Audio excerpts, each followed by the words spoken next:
Maka penegasan kata abdun itu menarik. Kita lihat misal di surat Az-Zukhruf ya. Kul. Nah, ingat kulnya nih ya. Ingat kulnya. Kul. In kana birrahman. Kana birrahman. Birrahman. Birrahmani waladun.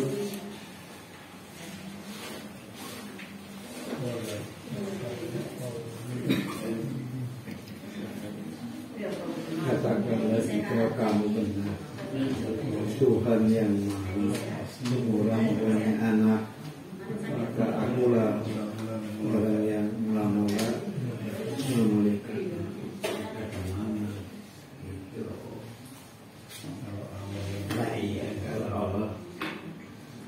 Nah, di sini ada kata-kata abidin. Kita lihat di situ pakai kata kul. Berarti kemungkinannya andai kata tidak disuruh Allah, nyalinya nggak kuat. Karena ini kan semacam tantangan. Jadi kadang-kadang ada kul. Andai kata boleh memilih, nggak disampaikan. Tapi situasinya nggak bisa milih. Kul huwallahu ahad. Kul ya ayyuhal kafirun. Sekarang di era presiden saya ini ngomong, orang kafir paten. Kalau suruh memilih cari bahasa yang lain kan. Nah, tapi nggak bisa milih karena kul wajib diomongkan. Sama dengan ini. Kata Allah, Muhammad, mungkin kamu nggak mau menyampaikan, tapi ini wajib sampaikan. Apa kalimatnya? Andai kata Lirrahman, Allah itu waladun punya anak, maka fa'ana awwalul abidi. Apa tuh di situ tuh?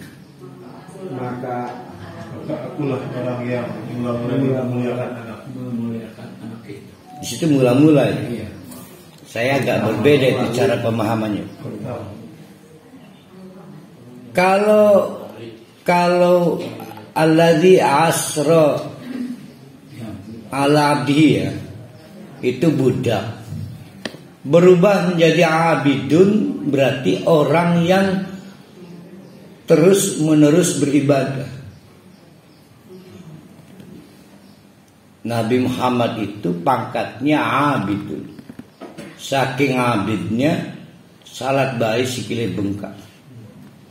Itu pangkatnya. Sehingga kalau cari siapa yang paling serius beribadah, ya itu siapa yang paling abid itu Muhammad. Kalau dikumpul-kumpulkan kelompok abid, berarti berapa ketemunya ini? 1000 abid, maka disebut abidun. Siapa yang paling top dari kelompok abid itu?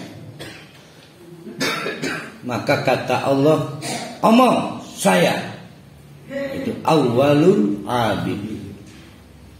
Sayalah yang paling top di antara kelompok yang paling beribadah kepada Allah. Kalau Allah punya anak, tapi ternyata Allah tidak punya anak. Nah, penggunaan kata abid ini penting karena satu sisi berarti budak, satu sisi berarti apapun saya terserah Allah. Jadi kumaha Allah. Sedangkan penyebutan Isa sebagai anak Allah tidak pernah dimulai dari Nabi Isa, dari bebisahan pengikutnya. Jadi dielulukan oleh pengikutnya. Nah, Nabi Muhammad sejak awal sudah membuat batasan-batasan. Tidak boleh hal buruk terjadi lagi yang pernah dialami oleh Nabi Isa dan yang lainnya itu kepada diri Nabi Muhammad. Kenapa? Ini penting karena sudah diprediksi Al-Quran yang dipegang Nabi Muhammad ini akan menenggelamkan kitab sebelumnya. Karena di dalam Quran itu bergabung antara kalamullah dengan mukjizat. Sedangkan Nabi Musa dengan bantuan alat namanya tongkat. Sedangkan Nabi Muhammad ya mukjizatnya di dalam Quran itu. Sehingga bahaya. Tapi Allah menegaskan kendati pun Nabi Muhammad itu terpilih menerima wahyu berupa Quran. Sudah terprediksi nih Quran ini akan menjadi legend. Tapi Nabi Muhammad adalah tetap abdul, budak, hamba Allah. Itu dulu tuh ya. Itu contohnya tadi penggunaan kata alhamdulillah. Walam yaj'allahu 'iwajan, dan ditegaskan juga oleh Allah Al-Quran akan berada di tengah-tengah kebengkokan banyak hal. Kitab yang sudah dibengkokkan oleh pendeta-pendeta dan ulamanya, termasuk dongeng-dongeng yang viral di zaman itu, yang sudah acak aduk. Itu Al-Quran menghadapi itu semua ya. Maka karena Al-Quran itu dijamin tidak bengkok, maka Al-Quran adalah rujukan bagi siapapun yang pengen tahu Injil yang benar, bagi siapapun yang ingin tahu Taurat yang benar, termasuk kisah-kisah yang berada di sekitar Injil maupun sekitar Taurat. Mau tahu kisah yang benar, ya Al-Quran. Nah, suatu kali ada cerita sahabat Umar bin Khattab, saya lupa persisnya, itu membawakan potongan semacam dari Injil. Mungkin maksudnya baik Umar bin Khattab. Dari Umar bin Khattab, layak kita pertimbangkan ini. Marah Nabi Muhammad. Tidak cukupkah Al-Quran menyelesaikan seluruh urusan? Kata Nabi Muhammad. Jadi memang Nabi Muhammad tidak senang orang mantap melihat Quran dari kitab lain. Nah, itu. Padahal aku yakin nggak begitu maksud Umar bin Khattab. Nggak punya maksud merendahkan Al-Quran, tetapi melengkapi kemantapan menerima Quran dengan melihat kitab lain. Itu keliru. Nah, itu pernah terjadi kisah ketika sahabat Umar bin Khattab mendapat reaksi marah dari Nabi Muhammad.